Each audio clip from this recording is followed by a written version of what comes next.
I'm really out of breath from Norton's speech. Okay. The most remarkable thing Commonwealth affords all its students is the opportunity to look extremely closely at everything. We aren't handed out a physical magnifying glass on the first day here, but we might as well have been, and have had them attached to us permanently. Close looking is a huge part of learning here, and we do it everywhere, in every class. In English, moving at a rate of a few paragraphs per class, we read each sentence and consider each word, how they come together and form ideas and emotions that are so much larger than each little contributing letter. We stride boldly into the text and watch attentively as images and striking understandings take shape before us. Sometimes what looks entirely unpromising to the naked eye can, when studied closely, turn out to be hidden wonder. Once in photography class, I was looking at an obscure little black and white picture I had taken, which looked overly contrasty in some places and nebulous in others. Under the magnifying glass, however, the image showed itself to be pleasantly gritty, with a chunk of the New York street visible. As I moved the glass up the negative, I could make out an apartment building of crumbling brick and a huge water tower in sharp relief against the sky. As I moved the magnifier around to other parts of the negative, I noticed the areas where the edge of the glass met the film were wavy and hard to interpret. At first, I was frustrated, shifting the film this way and that, so I could try to look at every single part of the film. But then I realized the only parts of the glass obscured were the parts of the image I was going to crop away. The edges didn't add anything useful to the photograph. They provided no extra information and served no aesthetic purpose. The magnifying glass cropped them out, so I could better see what was most important, long before I would have thought to crop it myself. It's incredibly difficult to crop, however, when close looking yields so many juicy details that beg to be examined, and each one seems important. All this consideration takes a long time to do, and many a Commonwealth student finds herself scrambling the night before to finish. I know only one person in the school who has never asked for an extension, and she's somewhat of a phenomenon because of it. It's always difficult to resist the urge to spend ages on each and every little detail, to consider everything equally. The key is to find what's essential by selecting the potent bits, little pieces that build forceful arguments, that contribute to trains of thought that go places, to cut out the dead wood, as Mr. Davis would say.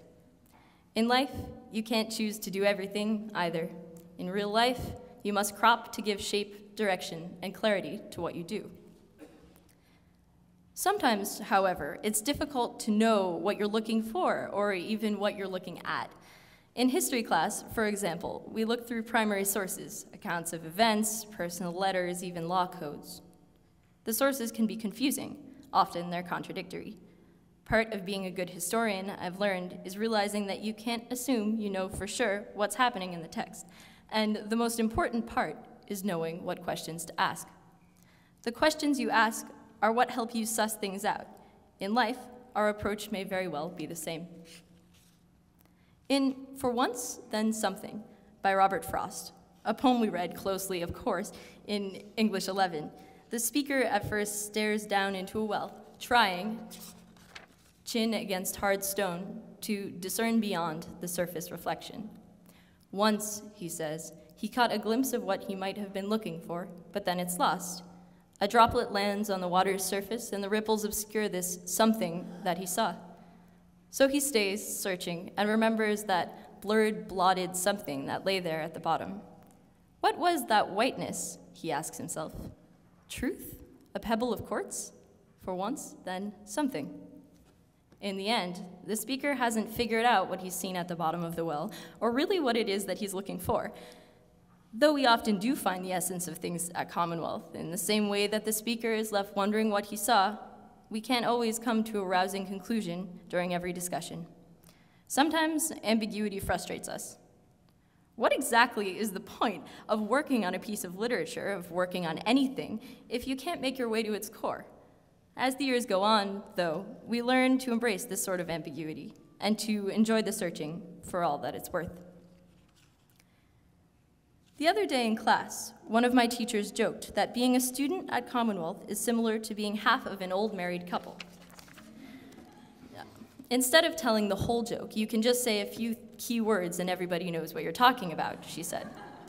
So one time at recess, when we all gather for announcements, Ms. Jackman stood up and said, "According to the OED, a deadline is a line drawn around a prison beyond which prisoners are liable to be shot." We immediately understood. We handed in our chemistry homework on time, no questions asked. We draw from our collective readings a sort of shorthand, a Commonwealth language. We quote and refer so often because that is our way of articulating with the most possible precision what we wish to say. There's no scramble to fit clumsy words together when, for once, then something is at our disposal. Truth, a pebble of quartz, comes in handy frequently, during moments when we are straining to discern. The question I've come to after spending 4 years in such an intimate place with its own idiosyncratic culture and language is, when I leave, what if there's no one else who understands how I think, or how I work, or how I express myself? What if I can't learn anywhere else? How will I be able to find out what I want to do or how to do it if I'm not here? What even happens out there? Who will tolerate my terrible jokes? Often it leads to a bit of panic on my part. To keep myself from getting really worked up, I think about what Ms. Budding says to our history class when we're losing perspective. At least you're not carving meat off a dead horse as a soldier during the Russian Revolution with no boots on in sub-zero weather.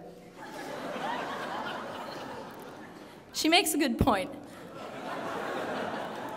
So then I'm not panicked anymore, but I'm still stuck.